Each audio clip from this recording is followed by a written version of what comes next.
आज बनैबा कंचा लंकार आचार जोटा कि देखापी जी सुंदर खावाई से टेस्टी।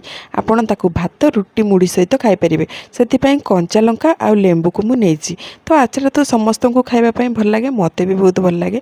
तो मुझे छोट छोट कर फास्ट लंका को काटी नहीं से मु स्वाद अनुसार लुण को मिसई देती आउ भिनेगार को मिसई भिनेगार मु मिसई टिके माने खटा खटा लगे आगे जदि बेसी दिन रही भिनेगार को मिसई देती मु टाण खरारे सुखी देती से समय भितर सुखा समय भितर मु मो मसला को रेडी करी। मसला पान महुरी जीरा आ अल्प टिके कला जीरा आ मेथी नहीं ताकू हल्का टिके भाजी नहीं भाजी नेला समय भितर तेल गरम कर नहीं एपटे सरिष को हल्का टिके भाजी ग्राइंडिंग करी से लंका सहित मिसई देली।